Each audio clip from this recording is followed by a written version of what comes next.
una realidad. La realidad es que estamos en los tiempos finales. Y cuando decimos estas palabras, surgen muchos pensamientos en la mente de los oyentes y de los que se congregan en cada congregación y en la congregación de todos los tiempos. Sí, cuántas veces se ha dicho eso y nada de eso ha ocurrido. Eso habla acerca de... Hay un pasaje en la palabra del Señor que dice: ciegos, guías de ciegos, no caerán los dos al mismo pozo.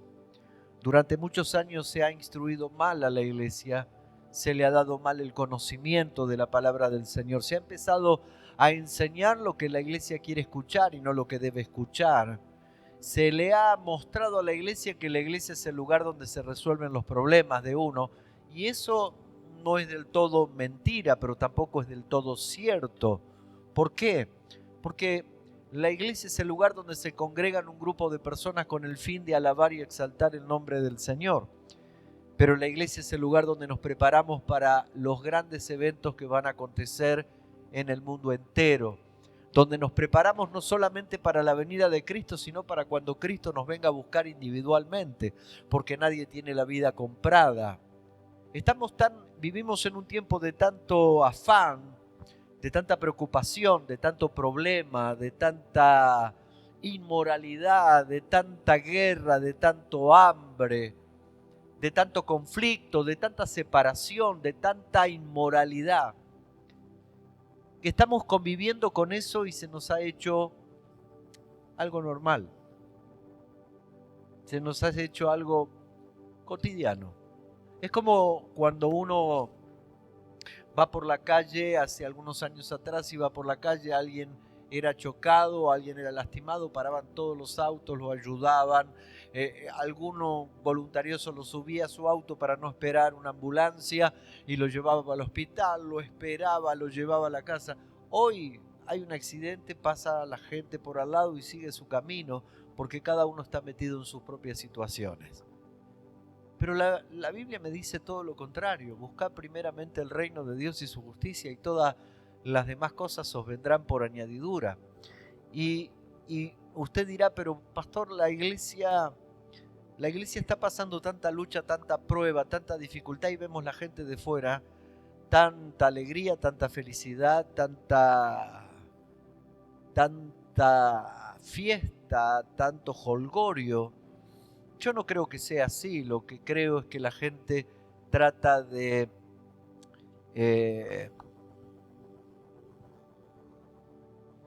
salir de su ambiente de sufrimiento y disponer de un fin de semana para drogarse, tomar, salir, pero de luego se vuelven a encontrar con su realidad. Pero esto es como el ejemplo medio burdo que voy a dar. Yo puse un par de tramperas y hemos hecho una limpieza especial en la iglesia para roedores y para diferentes cosas, y yo puse una trampa con un pedazo de torta, ¿no? Y a los 2 o 3 días apareció la rata muerta. Y esa es la trampa que está poniendo el diablo. Les da un dulce a las personas, los lleva a un mundo irracional del que luego vuelven y se arrepienten. Cuando vuelven, algunos se tienen que separar. Cuando vuelven, algunos se tienen que internar por un estado de droga. Pero como la ley de salud mental dice que tiene que decidirlo el que destruye una familia, y el que destruye la familia nunca lo va a decidir, lo va a decidir la familia. Entonces nadie puede meter de prepo a una persona que ha caído profundamente en la droga, nadie la puede meter de prepo a un lugar de rehabilitación, porque lo tiene que decidir él, y es ilógico, nadie va a decidir. Es como un asesino que decida ir preso, nunca lo va a decidir. Entonces el diablo ha preparado diferentes dulces y diferentes trampas para innubilar la mente y los corazones de las personas que se pierden, y nadie está viendo lo que está ocurriendo a nivel global, a nivel mundial. Verdaderamente el mundo se está preparando para una tercera guerra mundial. Argentina ha mandado soldados a Israel, y eso muy pocas personas lo saben. Realmente somos aliados de Israel, y eso significa que es muy probable que comiencen a haber atentados en Argentina, como lo tuvimos hace algunos años atrás en la AMIA. Dio la casualidad que el día que ocurrió lo que ocurrió de la AMIA, yo estaba viajando a ver a mis hijos a Rosario y justo vi la explosión. Yo pasé a cuadras de ese lugar y la explosión fue catastrófica. Nunca pensé que iba a ocurrir eso en Argentina. Y la verdad que la mente de las personas está tan cerrada que todos dicen, uy, eso pasa en Israel, no va a pasar acá. Israel queda a tantos kilómetros de Argentina, Estados Unidos queda, Rusia queda a tantos kilómetros de Argentina, Irak, Irán, China, la guerra comercial que hay entre China y Estados Unidos. Y seguimos innubilados en nuestro propio mundo, y tiene una cierta lógica porque nosotros también estamos viviendo nuestra propia guerra personal. Pero la Biblia dice un pasaje que muy pocos prestan atención y muy pocos son los que disfrutan de los frutos de la obediencia a ese pasaje. Y es que en estos tiempos el justo por su fe vivirá, y busca primeramente el reino de Dios y su justicia. Y todas las demás cosas vendrán por añadidura. ¿Qué es la añadidura? Es todo lo excedente que necesitamos. El pan de cada día, pagar las cuentas, la cobertura para nuestro matrimonio, la cobertura para nuestros hijos. ¿Por qué pongo ese orden? Porque cuando un matrimonio es sólido no hay grandes problemas con los hijos. A veces nos enfocamos en los problemas con los hijos, y realmente el problema con los hijos es por la falta de autoridad de los padres y porque los padres se desautorizan unos a otros. Entonces, una ciudad dividida prospera. No, no prosperará, dice la Biblia. Mejores son dos que uno, porque si uno se cae el otro lo levanta.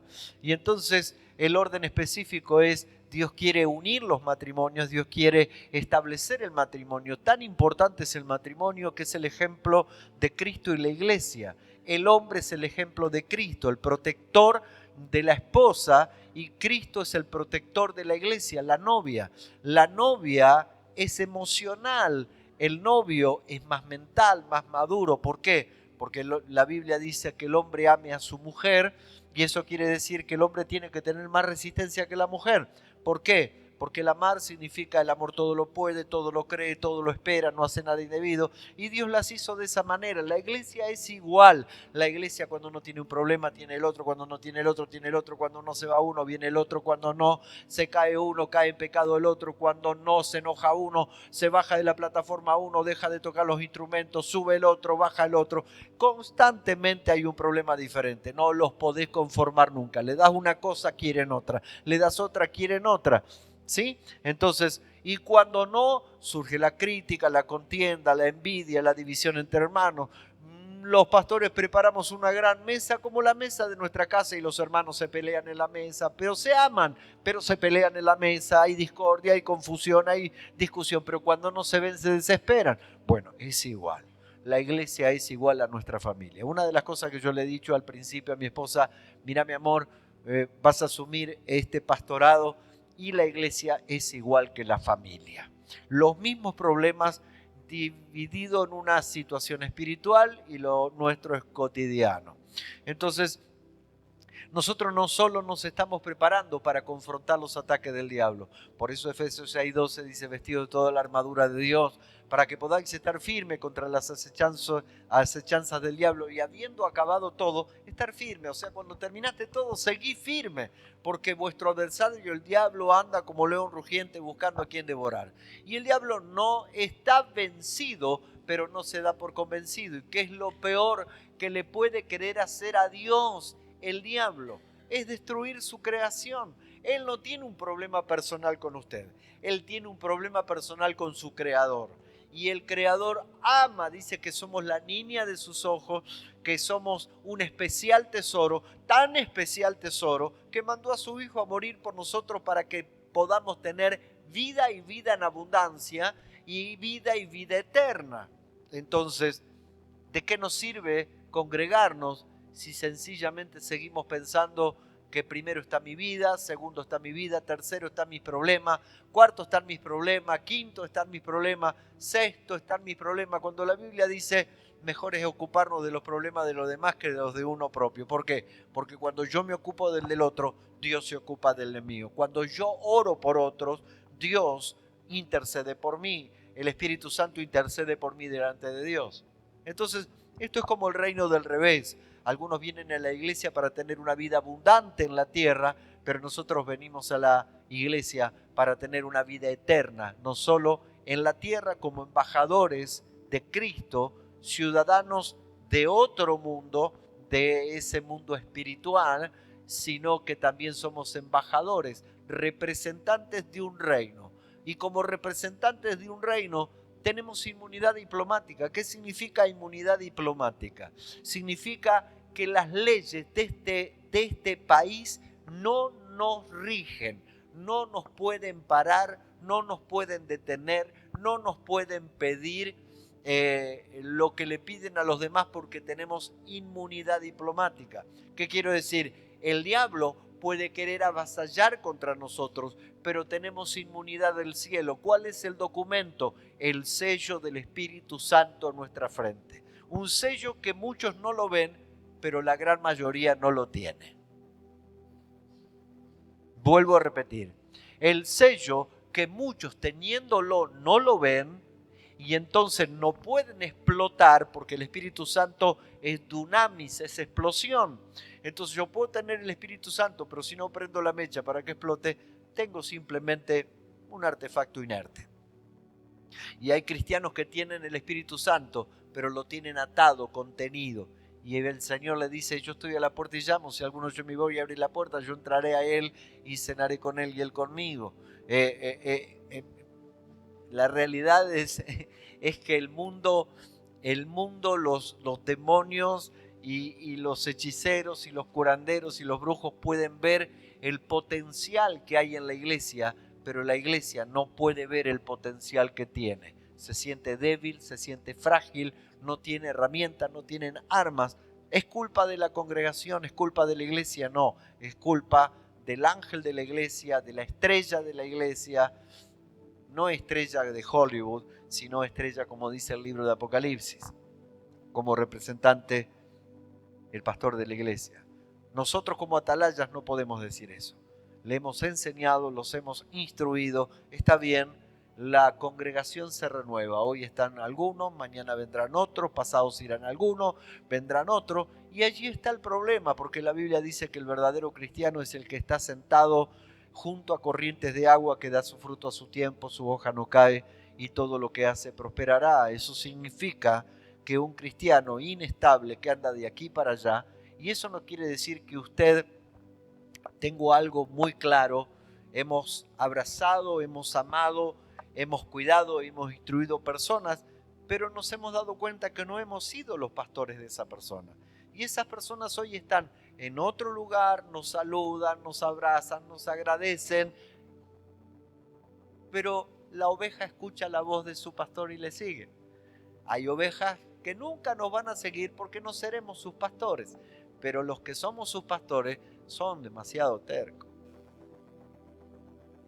Tienen demasiado problema, lloran por cualquier cosa. Son extremistas. Venimos y cantamos en la iglesia, Cristo no está muerto, Él está vivo, Él está sentado en el trono. Oh, Señor, quiero ver tu gloria como Moisés vio su gloria. Señor, tú eres el Dios que mandó las plagas de Egipto, tú eres el Dios que resucitó a Jesucristo de entre los muertos. Él vino siendo hombre, pero tenemos un Dios raquítico, escuálido, que no tiene fuerza, no tiene poder, porque ese es el Dios que tenemos. Dios es tan grande que abarca todo el universo, pero es tan chico que lo meto de prepo dentro del corazón como un equeco. ¿Sabe qué es un equeco, no? Es un pequeño Dios pagano. Entonces, ¿para qué venimos a la iglesia? ¿Cuál es el fin de venir a la iglesia? De seguir haciendo lo que yo quiero, lo que a mí se me da la gana, pero mostrar una apariencia. Tienes nombre de que vives y estás muerto. Por eso es el proceso de las 7 iglesias de Asia Menor. No es casual que se parezca en todos los aspectos. A la iglesia de Éfeso el Señor le dijo, tengo contra ti que has dejado tu primer amor. Pero primero le dijo, yo conozco tus obras. Eres bueno, eres celoso, eres esto, eres aquello. Muy bien, te felicito, pero lo principal lo perdiste. ¿Qué significa perder el primer amor? Bueno, usted se recuerda cuando se enamoró de su marido. Hoy ni por las tapas es el mismo amor. Hoy le ve la falla, los errores, el mal aliento, lo viejo, lo joven, lo testarudo, lo terco. Lo que antes amaba, ahora lo odia. Antes era medio hippie, medio heavy, era irresponsable y usted decía, ay, qué bueno, es tan relajado. Y ahora dice, no, no hace nada, no busca nada, no se preocupa por nada, no arregla nada. Pero antes él era así. Pero cuando uno está en el primer amor, uno no ve los errores, no ve las fallas, no ve las imperfecciones, ve lo que dice la Biblia. El que está en el primer amor, si entre sacares lo precioso de lo vil, será como lo dicho de mi boca. ¿Sería tan fácil la vida con el hecho de empezar a mirar a la gente las virtudes y no los desaciertos? Empezar a ver lo bueno que hemos logrado y no lo que no hemos logrado, porque si no lo hemos logrado es porque no estábamos a la altura de las circunstancias. No es la culpa ni de Dios ni del diablo. Yo puedo entender que el diablo quiere llevarnos con él al infierno y va a buscar mil maneras, pero hay cosas que no tiene nada que ver el diablo. Decirle a que está al lado, tus problemas matrimoniales no tiene nada que ver el diablo, es tu terquedad, tu falta de perdón, tu falta de paciencia, falta de madurez. Porque se supone, alguien me dijo alguna vez que uno se tiene que casar, no digo en todos los casos, ¿no? Porque acá veo gente maravillosa, gente joven, pero uno se tiene que casar cuando es maduro. Entonces uno evalúa la vida de soltero y la vida de casado y se queda con la de casado.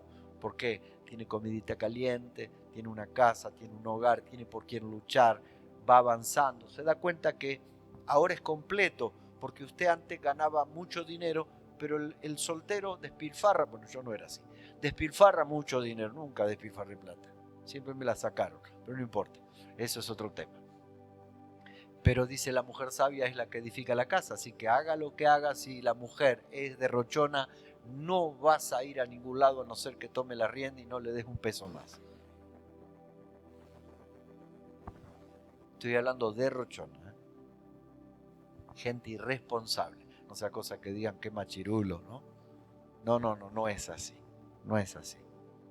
Entonces, una mujer, dice la mujer sabia es la que se levanta a la mañana y la ropa para sus hijos. Yo me acuerdo cuando era más joven, era muy niño, mamá se levantaba temprano, primero se ponía a hacer, se llegaba el tiempo del invierno, así que se ponía a hacer ¿cómo se llama? Los pulóveres para todos en crochet o en punto 1, punto 2 y le hacía unos chorizos acá. El único problema es que hacía los cuellos chicos, así que nos ahorcaba. Pero todos teníamos pullovers, ahora si no lo compro en Jean Cartier, si no lo compro en esto, si no es algo de marca, si no tengo zapatillas Adidas. Nosotros estrenábamos todos los fines de semana las famosas alpargatas flecudas. ¿Por qué le llamaban moncholo a las alpargatas? Porque después de que uno metía los pies en el agua, el yute se abría así, quedaba como un moncholo, ¿no? Los bigotes como los moncholos. Entonces todos los fines de semana estrenábamos alpargatas. En invierno los dedos se nos congelaban, pero qué lindo era el sábado estrenar la alpargata blanca, linda, preciosa. Y para salir la alpargata negra, obviamente. Obviamente debía ser así. Ahora no. Ahora queremos ir más alto de lo que nos da el bolsillo y eso significa nada más ni nada menos que orgullo. Es querer demostrar más de lo que soy. Entonces nunca va a llegar la verdadera esencia de lo que soy, porque no sé esperar el momento y en la espera soy como la hormiga que guarda, que ahorra, pero que también bendice para ser bendecido. Entonces, habíamos hablado acerca de las 7 iglesias de Asia Menor. ¿Qué representaban las 7 iglesias de Asia Menor? La iglesia del principio de los tiempos y la iglesia del fin de los tiempos. La iglesia del principio de los tiempos comenzó en el día de Pentecostés. Todos fueron llenos del Espíritu Santo. Yo le digo que levante la mano los que hablan en lengua, seguramente van a ser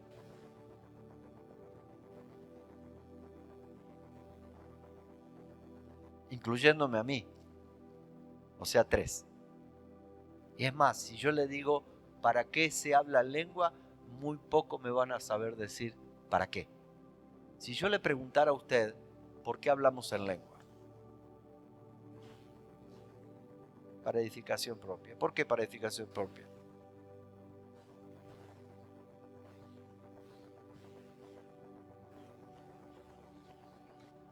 Es una charla privada.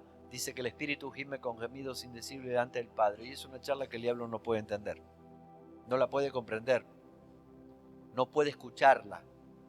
¿No le ha pasado que usted está, Señor, te pido por mi matrimonio, Señor, ayuda a mi matrimonio? Y al otro día tiene una guerra en el matrimonio. El diablo está escuchando. En vez cuando yo hablo en lengua y mi espíritu y mi mente están en eso y gimo delante de la presencia de Dios en el hablar en lengua. Ahora, ¿qué es lo que edifica a la iglesia cuando hablo en lengua? ¿Que está mal hablar en lengua en la iglesia? No, no está mal, por supuesto que no. Por favor, hablen todos en lengua, porque dice cuando llegó el día de Pentecostés, todos hablaban en nuevas lenguas. Lo que edifica a la iglesia es que haya interpretación de lengua. Entonces, de repente el hermano está hablando en lengua, pero no está teniendo una charla privada con el Espíritu Santo, sino que el Señor está dando un mensaje y tiene que haber un intérprete que traduzca ese mensaje.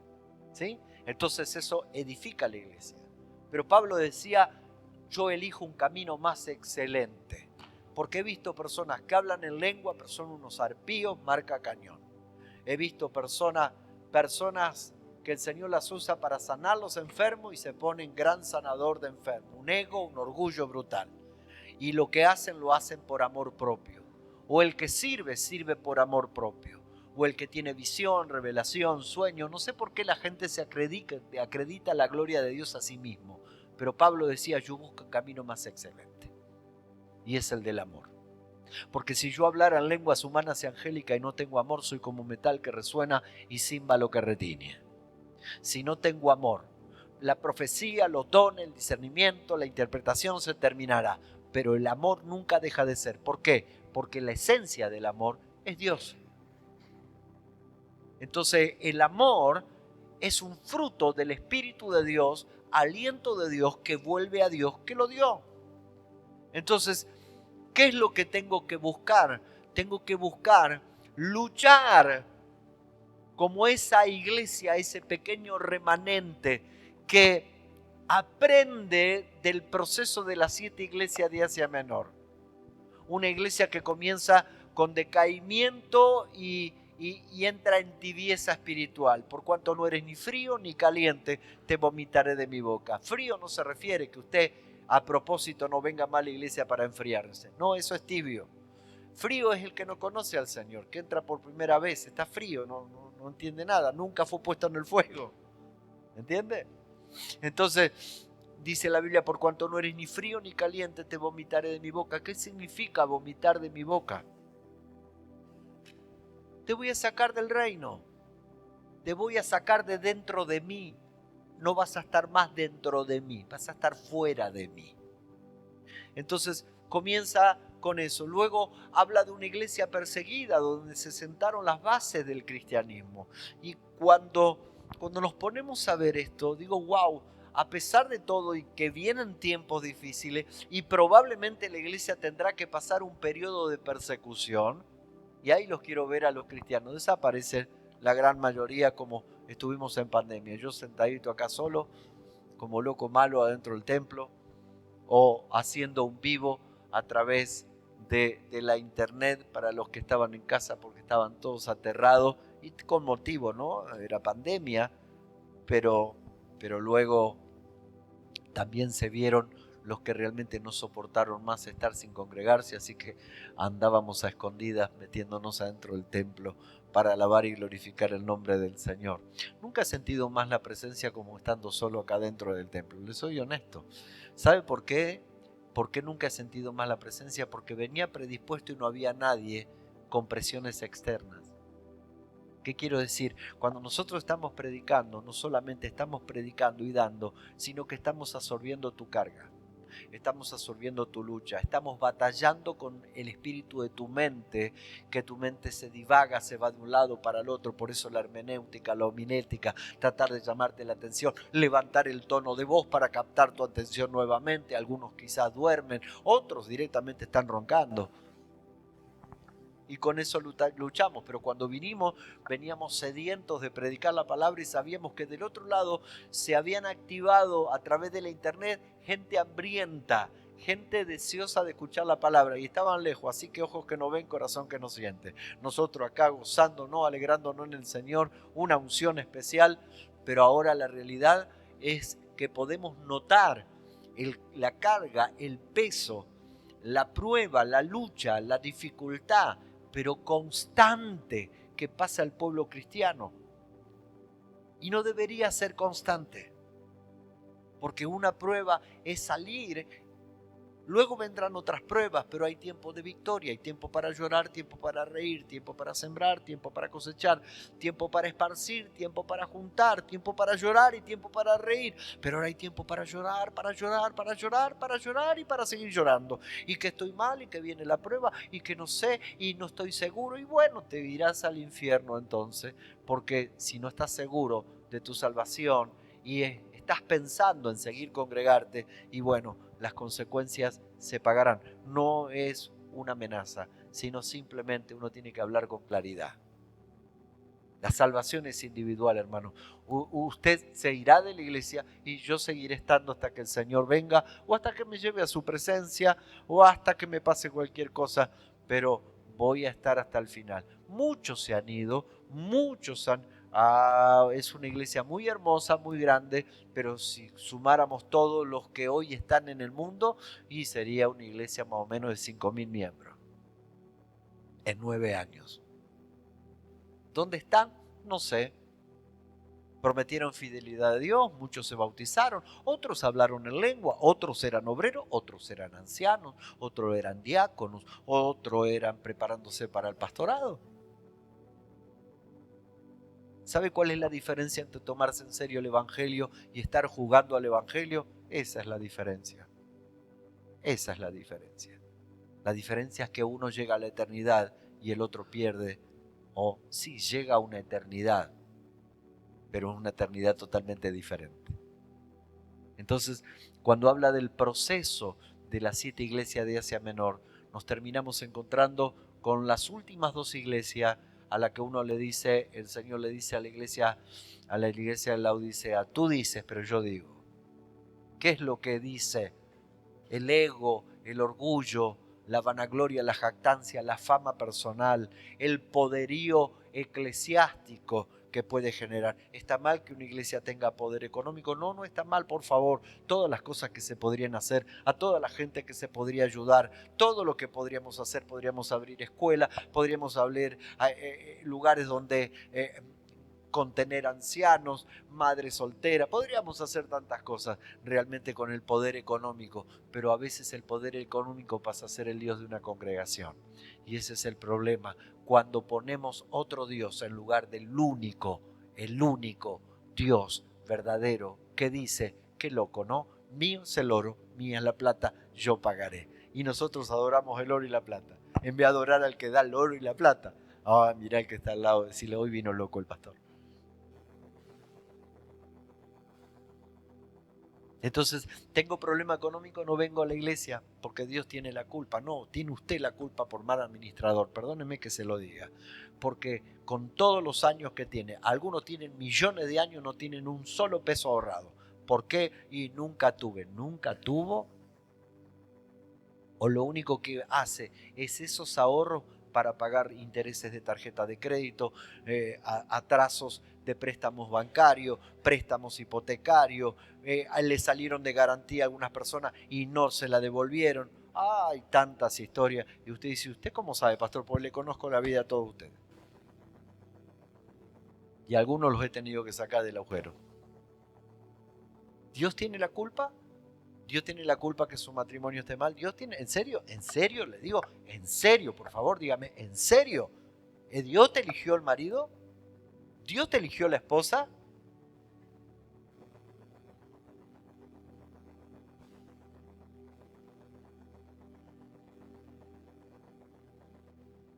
¿Por qué estás triste? Y yo te voy a decir, cuando me digas y me pongas todas las excusas que se te pueden llegar a cruzar, te voy a decir, por tu culpa. Ahora, no trato de ser acusador, trato de llevarte a un estado de conciencia. Porque mientras culpemos a otro, al marido, a la esposa, a los hijos, a Dios, al diablo, a Mandinga, a Milei, a Cristina, y siempre tenemos a alguien a quien culpar. Y quiero decirte que la culpa de tu situación, mire lo que digo, tu, entre corchetes, tu situación es tuya, porque es tu situación. Cada uno elige cómo vivir. No quiero discutir, pero quiero siempre tener la razón. La última palabra la tengo yo.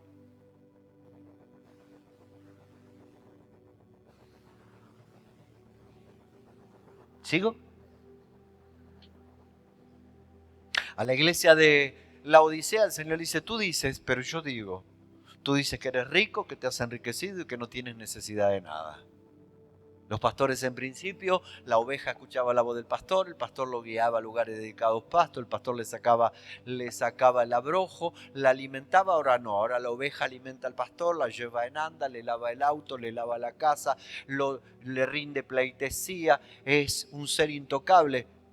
Paremos un poco la moto, mis queridos. Nos estamos equivocando mal, que somos dignos de respeto, claro que sí, respéteme, pero usted no es siervo mío, usted es siervo de Dios. Y si yo me quiero lavar el auto, me lo lavo yo.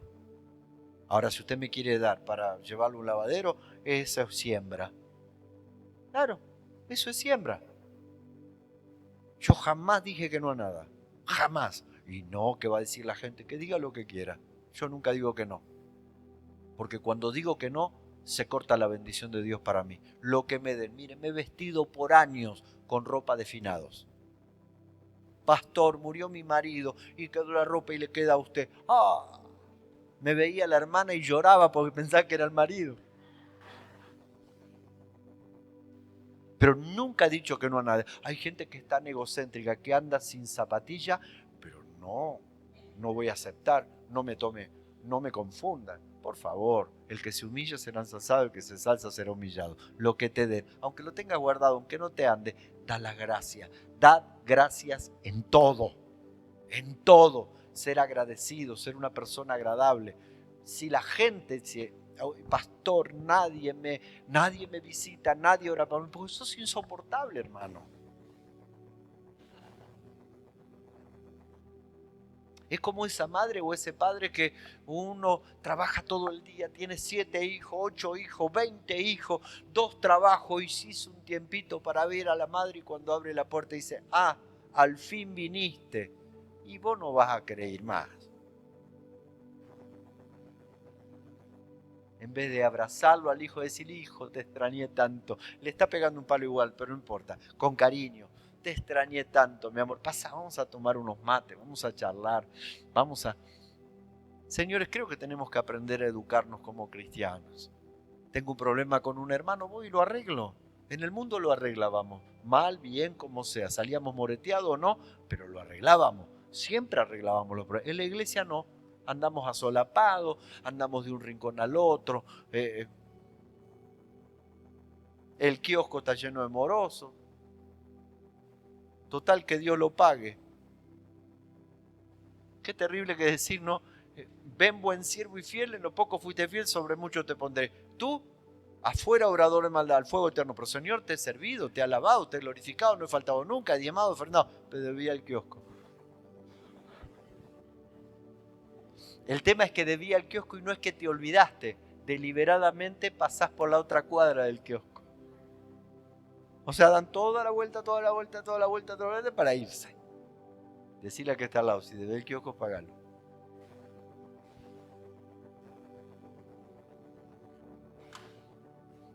Sigo o paro.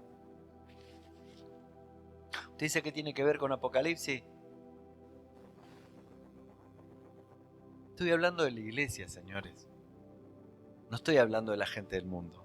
La gente del mundo sabemos cómo viven. Ojo, en el mundo hay excelentes personas. Excelentes personas. Yo conocí y conoceré excelentes personas. Que uno dice, lo único que le falta es ser salvo. O lo único que le falta es no venir a mi congregación. Porque si viene a mi congregación se escandaliza. Mirá que está al lado, decirle.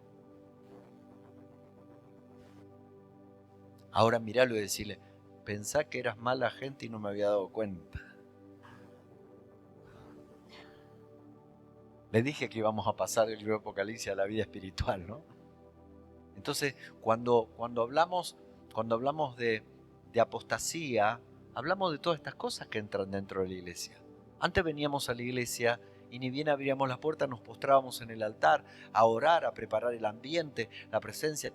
Había iniciativa, había, ¿cómo decir? Había curiosidad de saber lo que Dios iba a hacer, qué es lo que nos va a hablar, porque la semana pasada Dios nos habló. ¿Y qué habló la semana pasada? Y habló de esto, de esto, de esto, de esto. Yo le pregunto a usted qué habló la pastora el domingo pasado y no se acuerda.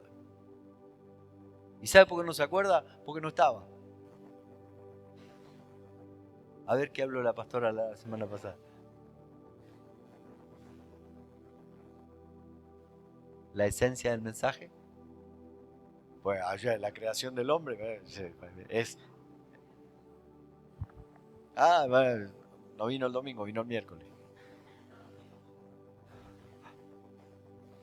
Estoy siendo sarcástico. ¿Por qué? ¿Cuál fue la conclusión del mensaje?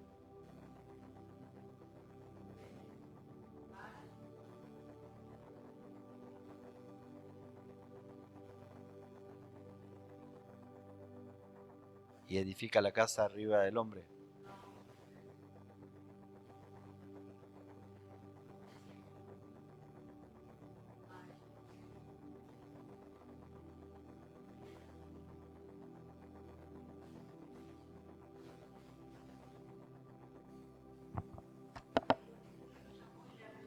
Ahora todos te hacen igual.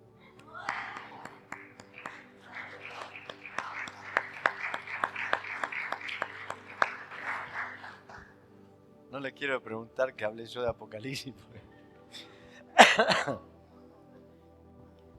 Entonces, cuando la apostasía entra dentro de la iglesia, apostasía es apartarse de los conceptos de la palabra del Señor. Eso es ir en contra de los principios de la palabra del Señor. Y uno de los principios es la ruptura matrimonial, el maltrato matrimonial, la mala crianza de los hijos.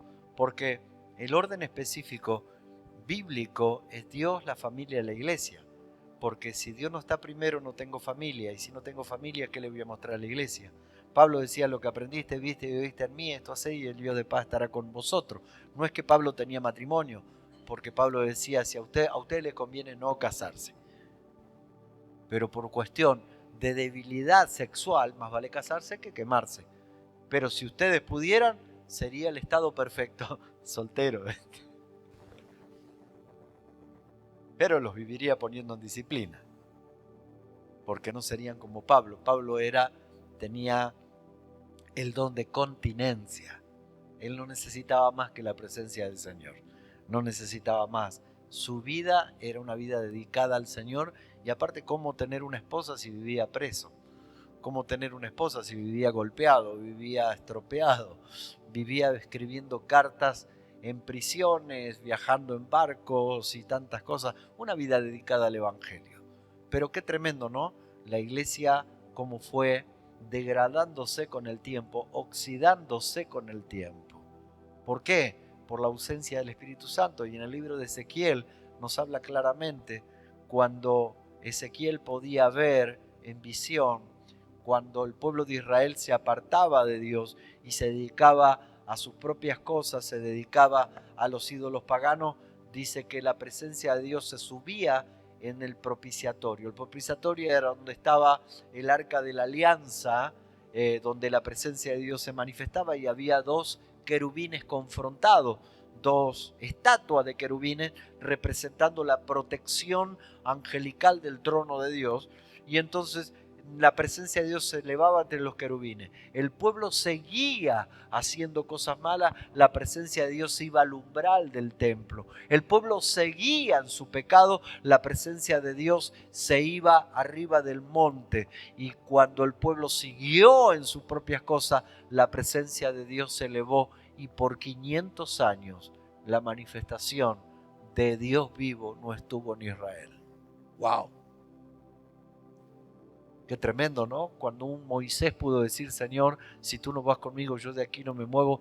¿Cómo se hace para estar 500 años sin su presencia? ¿Cómo se hace para poder sobrevivir? Y cuando vemos una iglesia que escucha la palabra, porque creo que de alguna manera tratamos de ser fiel a la palabra del Señor y enseñar lo correcto. Yo soy un poco grotesco para enseñar, pero sé que en estos tiempos necesitamos hablar con claridad. No podemos dar vuelta, no podemos decir, ora al Señor a ver qué te revela. ¿Para qué estoy yo acá? ¿Para qué está mi esposa? ¿Para qué somos los ángeles de la iglesia?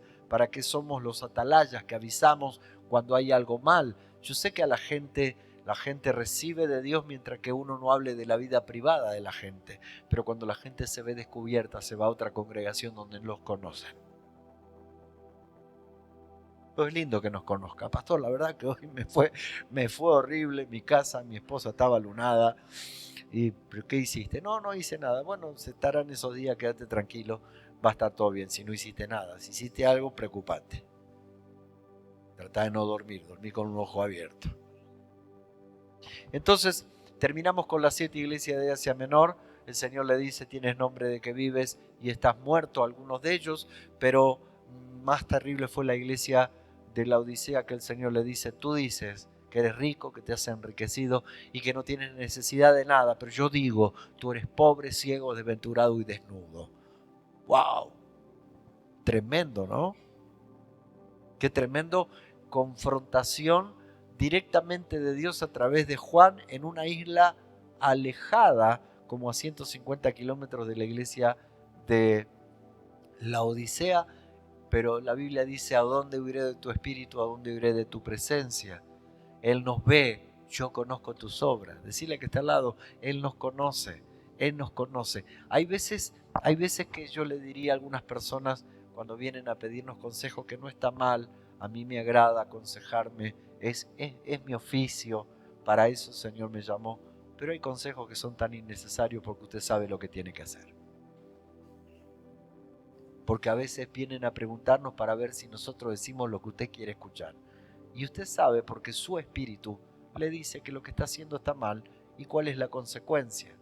Entonces qué bueno es empezar a escuchar nuestro espíritu que nos dice, prepárense porque Cristo viene pronto. Hay algo que nos está despertando todo el tiempo. Todo el tiempo. Dice la Biblia, cuando el evangelio del reino sea predicado en todo el mundo, entonces vendré y os tomaré a mí mismo para que donde yo estoy vosotros también estéis. Hoy el evangelio se predica a través de las redes. Las redes sociales llegan a lugares recónditos donde nunca antes ha habido un celular. Hoy el mundo entero no tiene dos manos, tiene una mano y un celular, porque en una mano tienen pegado un celular. Así que conocen todas las noticias, toda la información, pero también conocen la perversión, la pornografía y diferentes cosas. El diablo se está metiendo a través de los ojos de las personas.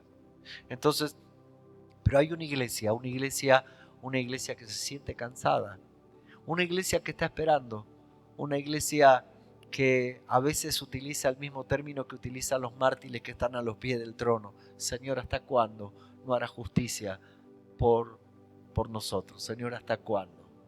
Y el Señor les dijo, esperen un poco más, todavía hay más hermanos que se van a reunir con ustedes. Pero en el caso nuestro, muchas veces nos pasa muchas veces como el profeta que decía, ¿hasta cuándo clamaré a ti y no oirás? Daré voces a causa de la violencia y no salvarás. ¿Por qué el impío asedia al justo? Porque estamos en los últimos tiempos, señores. Y la Biblia lo dice, habrá guerra, rumores de guerra, hambre, terremoto, maremoto en diferentes lugares. Pero esto será principio de dolores, se levantará nación contra nación, Mateo 24, reino contra reino, los padres se volverán contra los hijos contra los padres. Y hoy vemos tantas cosas, vemos tanta pedofilia, Señor, tanta pedofilia, tantos padres violando a sus propios hijos, ya sea hombre, ya sea varón, ya sea mujer, no importa, familias enteras marcadas por la violencia sexual. Nunca antes se había visto una cosa semejante. Y eso nos está diciendo, Cristo viene pronto. Estamos como los días de Noé, dice la Biblia, la gente se casaba, se daba casamiento, hasta que llegó el día donde el Señor le dijo a Noé, entra en el arca. Noé hizo el arca, Noé fabricó el arca, Noé hizo la puerta, pero el que cerró la puerta fue Dios. ¿Sabe qué significa eso? Que si Noé hubiera tenido la facilidad de abrir la puerta, lo hubiera abierto cuando la gente clamaba y gritaba y lloraba. Pero Noé no cerró la puerta. Y lo que más me llama la atención es que el arca no tenía ventanas en los costados, solamente tenía una ventana para mirar hacia arriba. Mientras el mundo entero estaba muriendo, mientras todos estaban putrefactos, ahogados, muertos, animales, personas y todo ser vivo, había un Noé que solamente podía abrir las ventanas del arca y ver el sol de justicia. Señores, estamos viviendo en ese tiempo donde tenemos que estar dentro del arca, y el arca no tiene que tener ventana en los costados, porque si miramos a diestra y a siniestra nos va a pasar como a Pedro, que se hundió. Entonces, cuando nuestra arca tiene una ventana solo hacia arriba, mi socorro, decía el salmista David, mi socorro viene de Jehová, que hizo los cielos y la tierra. No dará mi pie al resbaladero, ni se dormirá el que te guarda. Jehová es tu guardador, Jehová es la sombra a tu mano derecha. El sol no te fatigará de día, ni la luna de noche. Jehová te guardará de todo mal, Él guardará tu alma, Él guardará tu salida y tu entrada desde ahora y para siempre. Amén. ¿Por qué? Porque miro a través de la ventana que da hacia arriba, y nosotros tenemos que aprender a mirar hacia arriba y dejar de mirar hacia los costados. Entonces hay una iglesia, la iglesia de Filadelfia, que representa amor fraternal. A la iglesia de Éfeso le dijo: has perdido tu primer amor, y a la iglesia de Filadelfia significa amor fraternal. Es volver al principio, es volver, mira por cuánto en dónde has caído y arrepiéntete y vuelve a las primeras obras, si no, quitaré tu candelero de su lugar, quitaré esa iglesia, el candelero representa la iglesia, quitaré esa iglesia de su lugar. Entonces, qué bueno es examinarnos cada uno a nosotros mismos. Cuando hacemos la cena del Señor, siempre decimos: yo no estoy para juzgarte a vos, ni vos para juzgarme a mí. Lo que hago te confronta la palabra que te doy, pero la Biblia es una espada de doble filo que me confronta a mí. A veces la palabra no es para usted, a veces la palabra es para mí, y me voy compungido a casa porque sé que el Señor me habló y tengo que corregir algunas cosas, y me parece muy bien, porque si Él me pide que corrija es porque me ama y porque tengo oportunidad. Entonces, si alguien viene y te corrige, no te ofendas con ese alguien. Si un líder te corrige, no te ofendas, no seas orgulloso. Si un pastor te corrige, no te vayas a otra congregación. Si lo hace, es porque está viendo un potencial en vos, y ese pequeño detalle está arruinando todo lo bueno que Dios quiere darte. Mira que está al lado, decirle: no te enojes. Después voy a llamar unos cuantos. Entonces ahora vamos al capítulo 3, 22, y termina con el 22. Mire, dice: cuando terminó de hablar de las 7 iglesias, y vuelve la iglesia a aparecer como la novia en el capítulo 19, pero luego empiezan los juicios. Pero yo quiero que preste atención, porque hay varias filosofías que han debilitado el corazón de la iglesia. Entonces, la Biblia dice que Él no nos puso para condenación, sino nos puso para redención. Y entonces hay muchos que están diciendo que la iglesia va a pasar por la tribulación, va a pasar por la gran tribulación, que vamos a ser decapitados, que vamos a estar en el milenio, simplemente. Y entonces la iglesia comienza a decir: ¿para qué soy fiel? Si de todas maneras el juicio que va a caer sobre el mundo entero va a caer sobre mí. Y entonces la sangre de Cristo no me limpió de todo pecado, no me libró de la maldición de la ley, no me libró del pacto de Adán que hizo con Satanás, la serpiente antigua.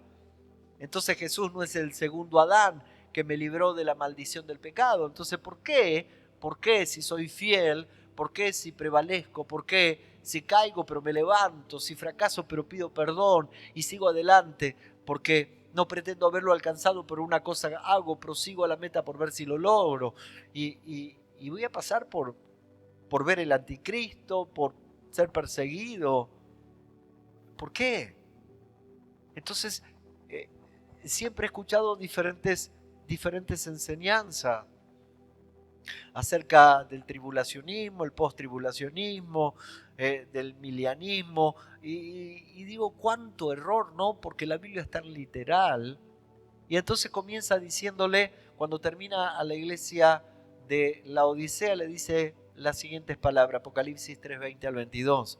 He aquí yo estoy a la puerta y llamo, si alguno oye mi voz y abre la puerta, pero presta atención porque ni yo me había percatado de esto. Dice, el que abre la puerta, llamo a la puerta y oye mi voz y abre la puerta, entraré a él y cenaré con él. O sea, una vez que él cena con nosotros, luego nos lleva a cenar con él. No sé si usted me está entendiendo. De la única manera que nosotros cenaremos con él en la cena de las bodas del Cordero es que primero nosotros le abremos la puerta y que nosotros cenemos con él. ¿Qué era lo que pasó con el pueblo de Israel, señores? Primero ellos tuvieron que comer todo el cordero para ser liberados e ir a la tierra prometida. La orden del Señor fue: coman todo el cordero, no pueden dejar nada del cordero. A Cristo hay que comerlo todo, hay que abrirle la puerta y comerlo todo. Entonces, ¿cuál fue la cena previa a ir camino a la tierra de Canaán? La cena del cordero. Entonces acá me está diciendo, yo entraré a él y cenaré con él. O sea, usted lo va a invitar. Una vez que lo invita, él se queda a vivir con usted. Y una vez que él se queda a vivir con usted, luego él lo lleva a vivir con él. Por eso dice, y él conmigo. Entonces dice, y al que venciere le daré que se siente conmigo en mi trono. Se lo está diciendo a las 7 iglesias de Asia Menor.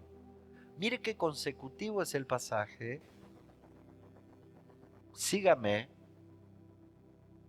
Dice, y al que venciere le daré que se siente conmigo en mi trono, así como yo he vencido y me he sentado en el trono de mi Padre.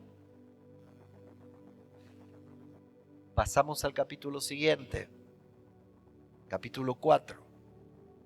Dice, y después de esto, ¿después de qué? Después del proceso de las 7 iglesias.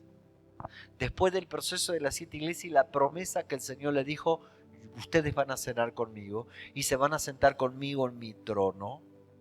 Entonces le dice, y después de esto miré y he aquí una puerta abierta en el cielo. ¿Después de qué? Después del proceso de las 7 iglesias. Mire, las 7 iglesias representan el tiempo de la gracia, el tiempo de la iglesia. Después de esto habla el fin del tiempo de la iglesia y el comienzo del tiempo de Israel, los 7 años faltantes de la profecía de Daniel, de las 70 semanas, 490 años de Daniel.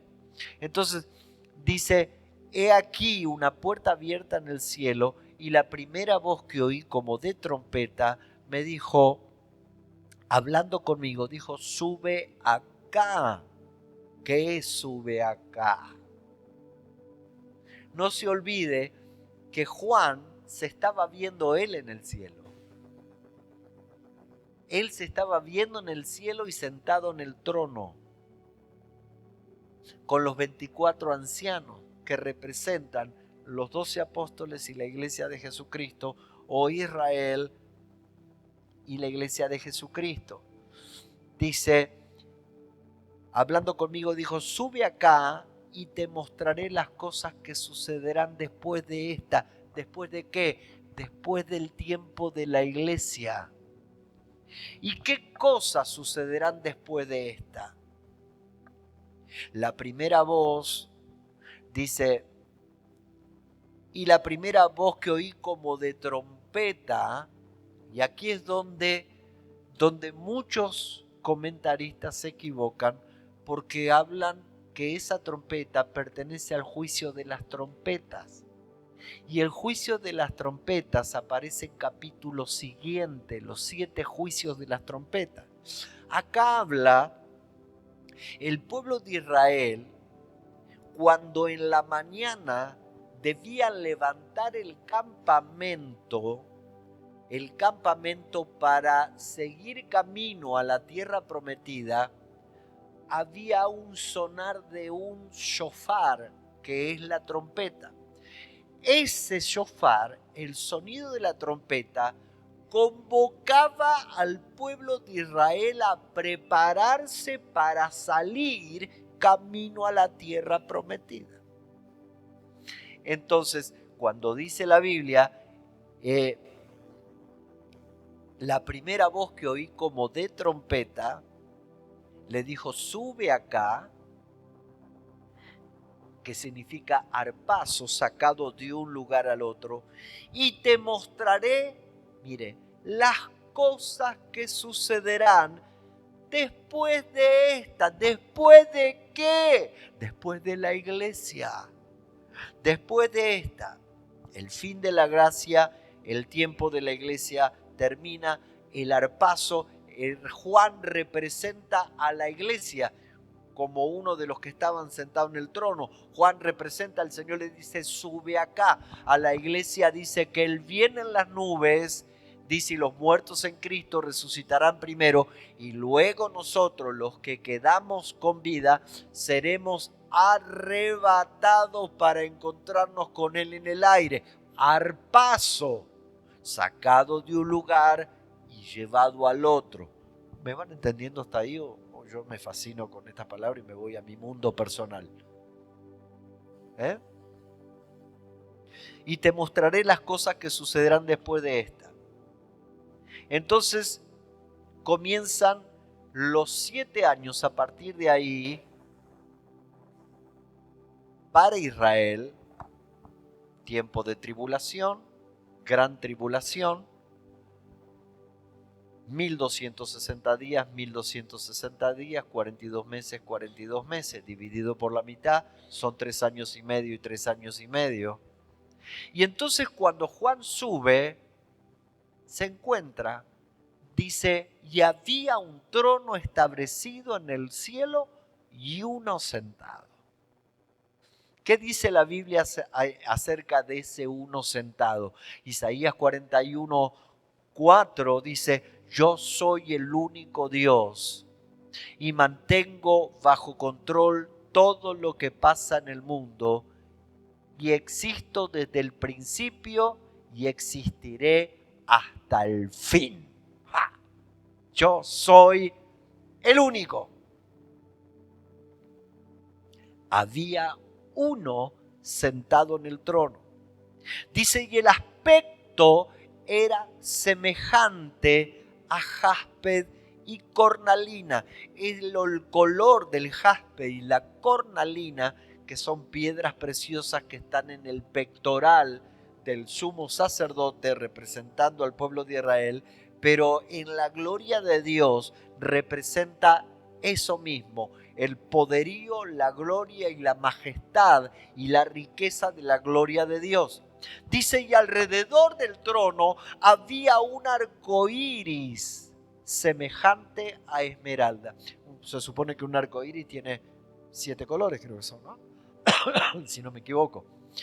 Pero, ¿qué representa ese arco iris en el trono? Detrás, el uno sentado y detrás de él un arco iris impresionante, color esmeralda, color verde. ¿Qué significa el arco iris? La fidelidad de Dios con su pueblo, el pacto de Dios con su pueblo. ¿Cuándo fue lo del arco iris? Luego del diluvio, el Señor hizo pacto con Moisés, dijo, nunca más volveré a destruir la tierra por agua, y lo representó en el arco iris, el pacto de Dios con Noé. Pero también el arco iris, el color verde, color esmeralda, habla de que el que está sentado en el trono posee el poder de la resurrección y la esperanza y la resurrección. Entonces, Juan vio al que estaba sentado en el trono, y cuando lo vio la esperanza de salvación del pueblo y la resurrección de los muertos. Los muertos en Cristo resucitarán primero y luego nosotros ascenderemos. pero luego dice, y alrededor del trono, después de que de las 7 iglesias, alrededor del trono había 24 tronos.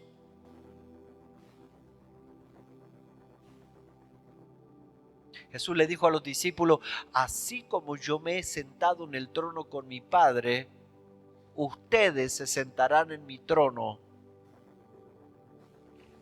Y dice, alrededor del trono había 24 tronos, con 24 ancianos, la iglesia de Jesucristo y la representación de los 12 apóstoles, con coronas en sus cabezas. O sea que ya la iglesia aquí no solamente estaba en el cielo, sino que pasó por el tribunal de recompensa. Va a haber varios tribunales. Cuando los libros sean abiertos y se han puesto en evidencia los secretos muy guardados, y a algunos se le dirá, ven buen siervo y fiel, sobre poco fuiste fiel, sobre mucho te pondré. Pero este tribunal no es para juicio, sino es para recompensa. Tribunal de recompensa, que algunos sus obras serán pasadas por fuego. Madera, heno, hojarasca, piedras preciosas, oro o plata. Dice, con coronas en sus cabezas y vestidos de ropas blancas. La Biblia dice que las ropas blancas representan las acciones justas de los santos. ¿Quiénes son los santos? Nosotros, no son los ángeles, somos nosotros. Entonces, ¿quiénes estaban sentados en el trono? La iglesia de Jesucristo de todos los tiempos, desde Pentecostés en adelante, la iglesia de Jesucristo estaba sentada en el trono, con coronas en sus cabezas, pasando por el tribunal de recompensa y vestidos con vestiduras de santidad. Apocalipsis capítulo 3 verso 21 dice, el que venciere le daré que se siente conmigo en mi trono. Esas fueron las últimas palabras que le dijo a la iglesia de la Odisea. Al que venciere. Y ahora vemos a los 24. O sea, si estoy siendo claro o no, todavía no empezaron los juicios, todavía no se manifestó el anticristo, todavía no comenzaron los 3 años y medio de tribulación y ya la iglesia está en el cielo. Está claro, es literal.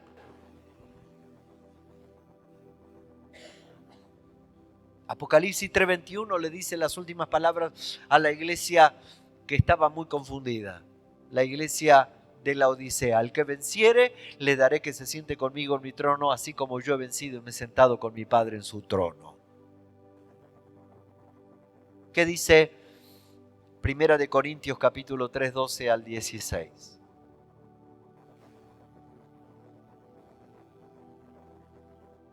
Dice, porque nadie puede poner otro fundamento que el que está puesto, el cual es Jesucristo.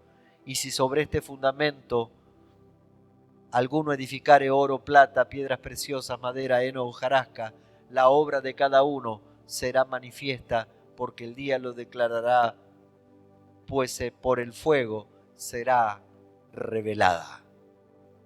Entonces en aquel día dice, vendrán muchos en mi nombre diciendo, yo hice esto, hice aquello, hice lo otro, pero Dios pesa los espíritus y mide los corazones. ¿Por qué ha hecho lo que ha hecho? Si lo ha hecho porque estaba en el primer amor, o si lo ha hecho por especulación, por poder, por ego, por obligación. Y sabe que se nota cuando alguien hace algo por obligación.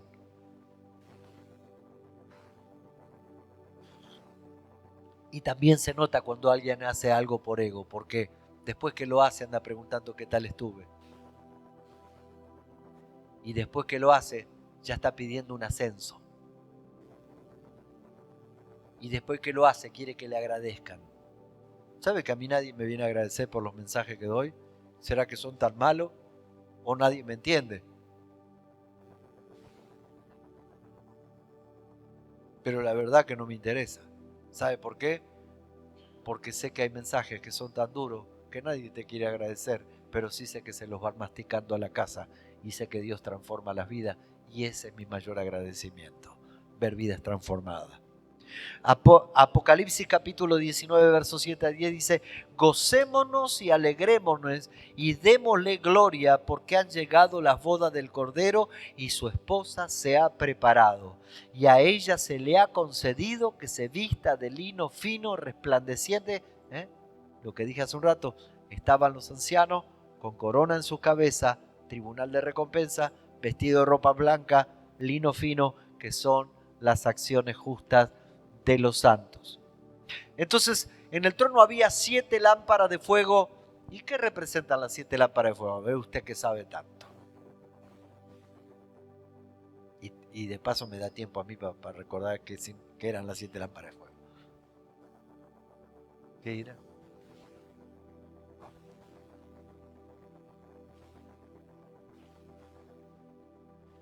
Las 7 lámparas de fuego representan al Espíritu Santo, pero no es que el Espíritu Santo es 7, sino habla de la plenitud y las manifestaciones del Espíritu Santo, que lo habla Isaías. Mire que esto va a estar en el examen y yo me estoy partiendo al medio para repetirle una y otra vez, y ni se le ocurra faltar porque ya los tengo fotocopiados en mi mente y en mi corazón. El que falta, los cobardes no heredarán el reino de los cielos y no entrarán al templo.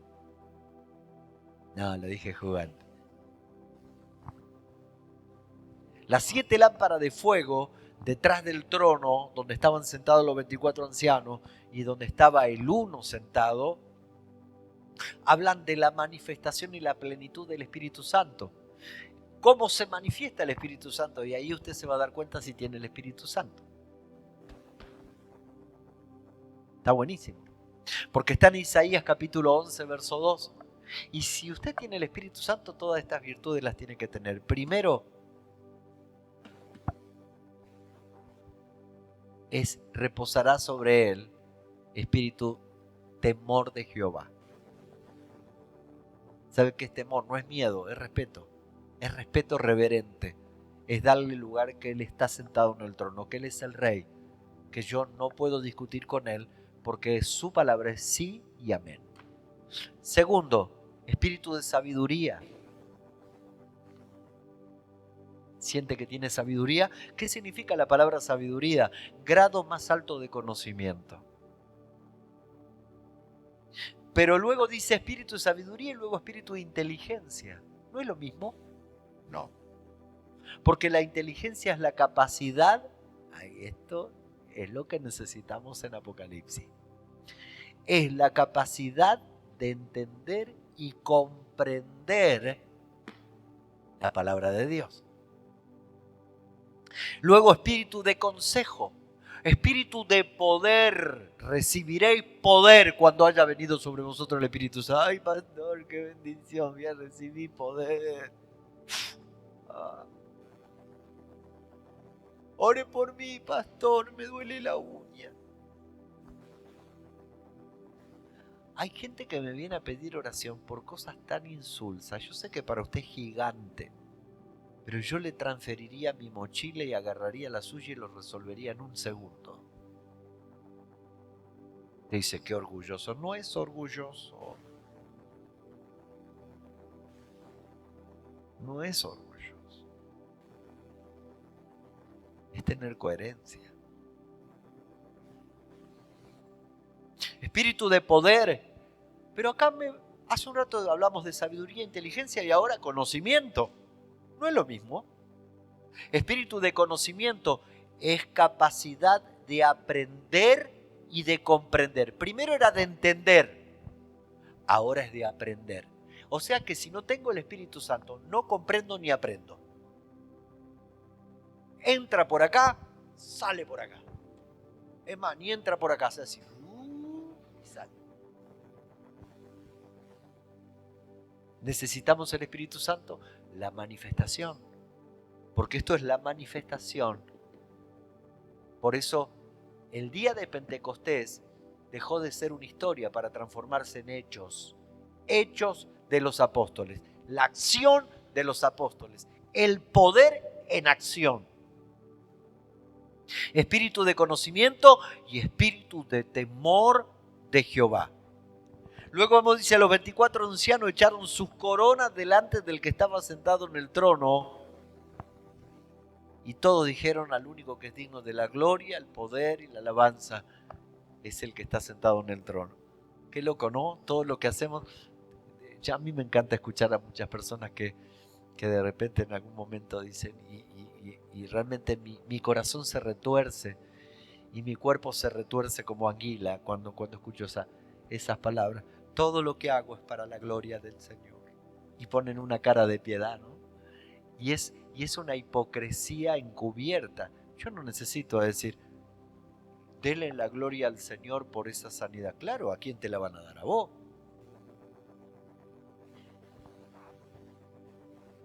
A buen entendedor, pocas palabras. O sea, la gloria es del Señor. Esa resurrección la hizo el Señor. Esa enfermedad la sanó el Señor. Esa prosperidad la hizo el Señor. Que nosotros hemos sido herramientas inútiles en su mano. Bueno, sí, perfecto, 10 puntos. Pero el que lo hizo fue el Señor. Entonces es necesario que yo mengüe. ¿Para qué? Para que Él crezca. Deje de crecer para que Él mengüe. Capítulo 5 habla del rollo y el cordero. Entonces en ese rollo había los primeros 7 juicios, los juicios de los sellos. Capítulo 5. Bueno, te sentás ahí, Julio, así te agarra el calorcito de la estufa. Nadie va a robar tu lugar. ¿Tenés miedo? Ahora cuando sale él, sentate.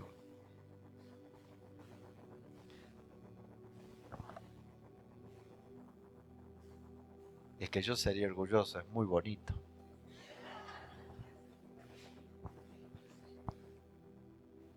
Dios ha bendecido a los calvos, porque yo no he visto un calvo feo. Ni nosotros con una melena así brutal podemos compensar un calvo. Es tremendo. Yo hubiera querido ser calvo, pero lindo. Te traté de lindo. El rollo y el cordero. Primero dice, y vi un ángel fuerte que proclamaba a gran voz, ¿quién es digno de abrir el libro y desatar sus sellos? Entonces Juan mira todo esto y él va anotando. Y no se halló ninguno. ¡Wow! Mirá que había ángeles, querubines, serafines. Y yo, Juan, lloraba mucho. ¿Por qué lloraba Juan? Yo lo expliqué.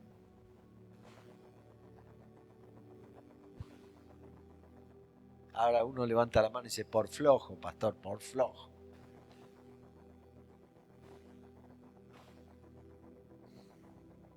¿Por qué Juan lloraba mucho? Juan lloraba mucho porque en ese libro no solamente estaban los juicios para los que habían perseguido la iglesia, para los que habían crucificado al maestro, para los sufrimientos, sino que en ese libro estaba la redención de Israel. En ese libro estaba el desenlace final de la historia y el resurgimiento del pueblo de Dios. Estaba la redención de Israel. Estaba lo que los hebreos esperaron durante siglos y siglos. Por eso no aceptaron a Cristo. Porque ellos esperaban un Mesías guerrero que viniera a luchar contra el mundo y los que se habían levantado y traerle la libertad y establecerlos como una nación, la nación de Dios. Entonces Juan lloraba mucho porque no solamente él estaba viendo que no se iba a cumplir el juicio de Dios sobre los que perseguían a Israel, pero sobre los que perseguían a la iglesia, sobre los que habían martirizado, sobre los que habían llevado a los cristianos a los circos romanos, sobre la promesa de Cristo, yo me voy pero no dejaré huérfanos, mandaré el Consolador, pero yo me voy, pero vendré otra vez y os tomaré a mí mismo para que donde yo estoy, vosotros también estéis. Entonces Juan lloraba porque decía, ¿cómo? Si no se encuentra nadie, todo eso no se va a cumplir. Y entonces se terminó la historia de la iglesia, se terminó la historia de Israel. Entonces uno de los ancianos que estaban sentados en el trono vestido de ropas blancas y bien merecida con una corona en la cabeza, que estaba ansioso por ponerla a los pies del que estaba sentado en el trono, le dijo uno de los ancianos, no llores, el león de la tribu de Judá. Mire qué tremendo. Acá le está diciendo, el que va a abrir el sello y va a desatar los juicios, ya no es el cordero inmolado de lo gentil, de la gracia, sino a partir de ahora es el Rey de Reyes y Señor de Señores, que va a traer guerra contra Satanás, la bestia, el falso profeta y todos los que lo siguen, como el Mesías guerrero, como el león de la tribu de Judá, lo que espera Israel. Y el león de la tribu de Judá, la raíz de David, ha vencido para abrir y desatar sus sellos. ¿Cómo ha vencido? En la cruz, murió y resucitó. Y entonces ahora sí, la representación de un querubín o un serafín dice: y vi un cordero como inmolado, un cordero como inmolado. Vi primero al león de la tribu de Judá y a un cordero como inmolado, un cordero asesinado, sacrificado, ultrajado, inmolado, que tenía 7 cuernos y 7 ojos, los cuales son los 7 espíritus de Dios sobre la tierra. Vuelvo a repetir, no hay 7 Espíritus Santos, sino es la manifestación y la plenitud del Espíritu Santo. Y tomó el libro de la mano derecha del que estaba sentado en el trono. ¿Qué significa? Tomó el libro. Hay que ser muy guapo para tomar el libro de la mano derecha.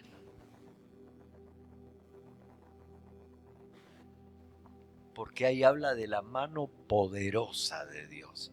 La mano derecha representa el poder de Dios. O sea, de esa mano, el único que tenía derecho a tomar el libro y no ser destruido era el Hijo.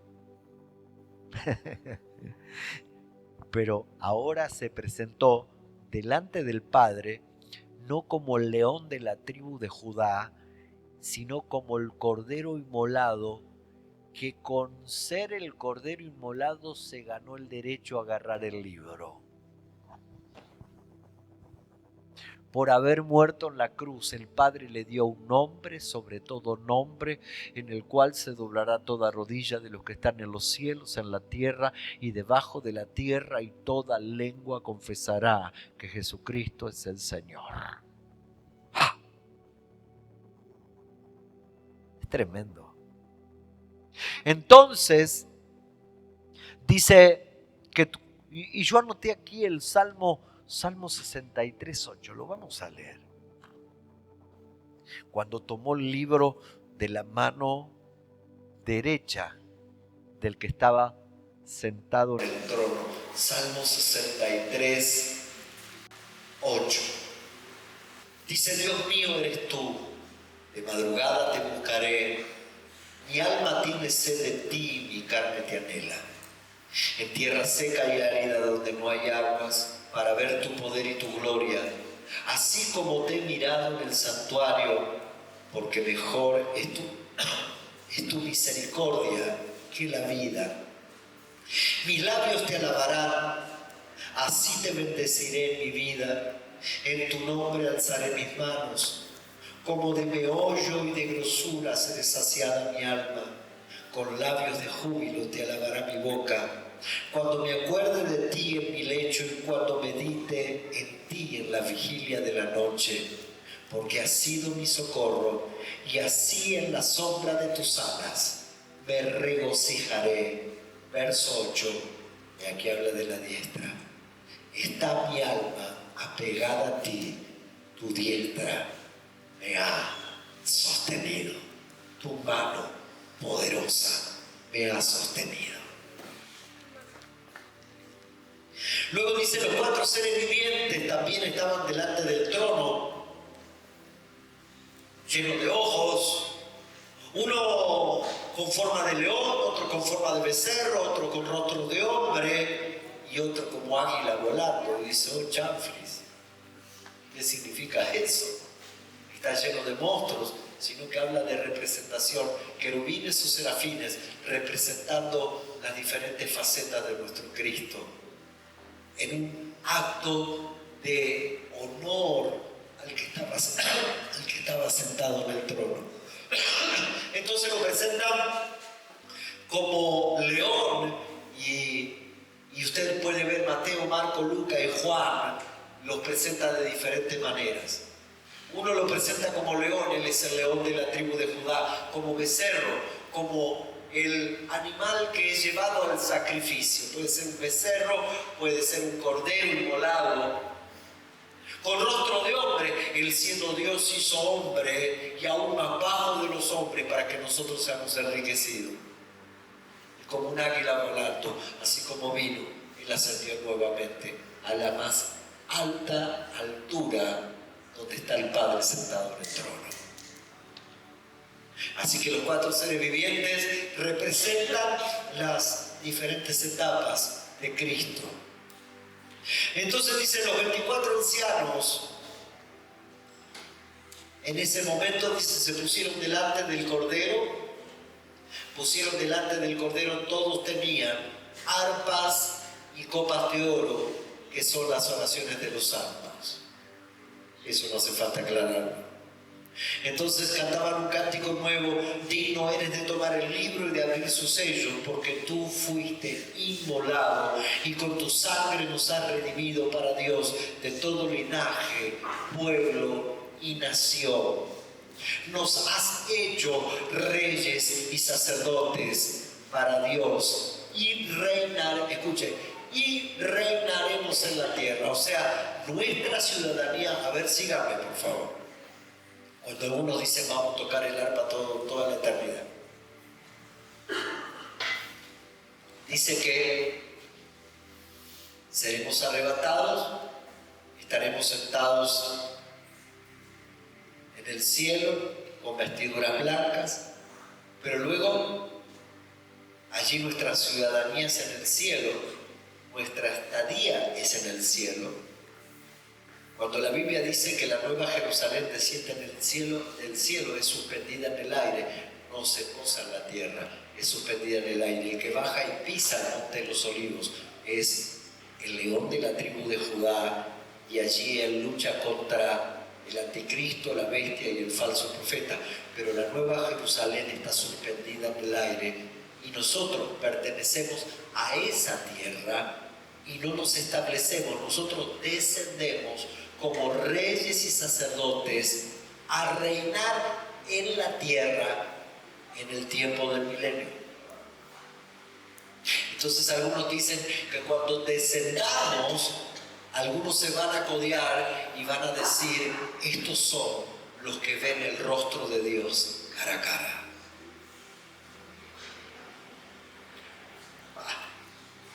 Parece una película de ciencia ficción. Tan de ciencia ficción que si usted no tiene el Espíritu Santo no lo cree. Entonces, luego dice: y miré y oí la voz de muchos ángeles alrededor del trono, y 4 seres vivientes y de los ancianos, y su número, miren, era millones de millones. ¿Y saben qué acabo de descubrir aquí? Si bien en alguna parte de la Biblia dice que la alabanza en el cielo era como multitud de muchas aguas y los salvos eran como la arena de la mar, y aunque el Señor le dijo a Abraham que no iba a poder ser contadas sus generaciones, me parece que en el cielo sí pueden ser contadas las personas que van a ser salvas. ¿Sabe cuánto es millones de millones?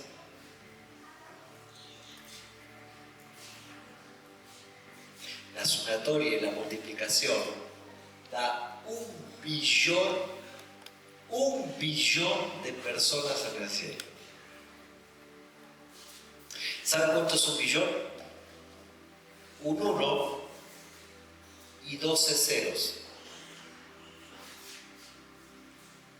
Y aquí la Biblia me dice: y su número, el número de los que estaban en el cielo, su número era, establece el número, millones de millones, y millones de millones es 1 billón. Wow, ¿estaremos ahí? Hay una canción que dice: Juan vio el número de los salvados por el Señor. Estaban todos de ropas blancas y en ese número,